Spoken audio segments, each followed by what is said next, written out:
November 1 October 1 release చేస్తున్నాము. 1వ తారీఖు సమన్వయ కమిటీ, ఇద్దరు పార్టీ సమన్వయ కమిటీ అయిపోయింది, వాళ్ళు మాట్లాడుకున్నారు, మేనిఫెస్టో వచ్చేస్తుంది అన్నారు. మేనిఫెస్టో వచ్చేస్తున్నారు. ఈ రోజు వరకు డేట్లు మారే కానీ ఈ రోజు వరకు మేనిఫెస్టో రాలేదు, ఉమ్మడి మేనిఫెస్టో రాలేదు. వాళ్ళు సూపర్ 6 వాళ్ళు ప్రచారం చేసుకుంటున్నారు. ఈ సరే వాళ్ళ పార్టీ వాళ్ళు ఇష్టపడుకోండి, అది మీరు డిబేట్ పెట్టారు కానీ చెప్తున్నాను.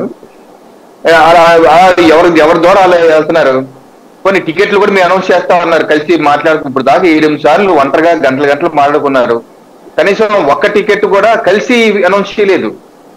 గత నెల రోజుల వరకు సాయి గారు రకరకాల ఛానల్లో ఏదో గ్యాప్ ఉందట, పవన్ కళ్యాణ్ గారు యోగలకు వెళ్ళన్నారట, వెళ్ళంటే చంద్రబాబు నాయుడు గారు వెళ్ళి కన్విన్స్ చేశారట అని ఆట అని చాలా వచ్చాయి.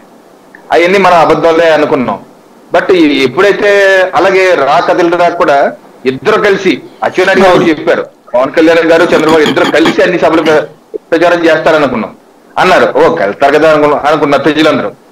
ఎక్కడ ఏ సభకి వెళ్ళలేదు.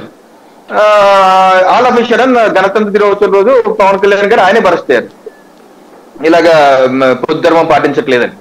అప్పుడు అర్థమైందో ఇక్కడ ఏదో గ్యాప్ ఉంది అబ్బాయి అని. ఇప్పుడు జరిగిన చర్చలు పొత్తులు కంటిన్యూ చేద్దామనా, తెగదింపులు చేసుకుందామన్నా కూడా చర్చ ప్రజలు జరుగుతుంది.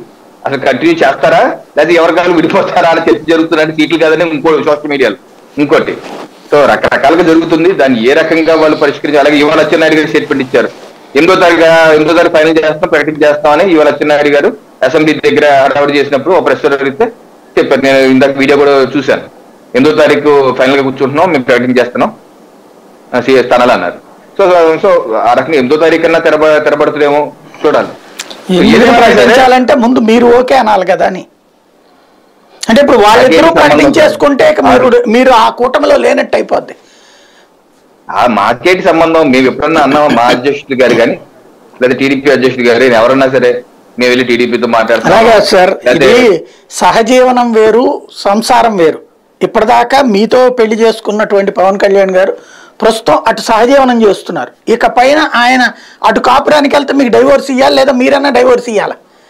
అలా లేకుండా కుదరదు కదా. రేపు కూడా పవన్ కళ్యాణ్ మా వెనక ఎలా ఉన్నారు, జనసేనతో మేము ఉన్నామని మీరు చెప్తే మీరైనా నవ్వాలి, మేమైనా నవ్వాలా?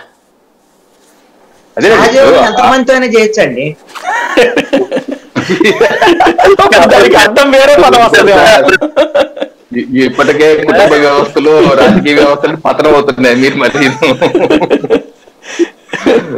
అంటే వస్తుంది వస్తలేదు కాదండి, నేనేం కాదని కదే.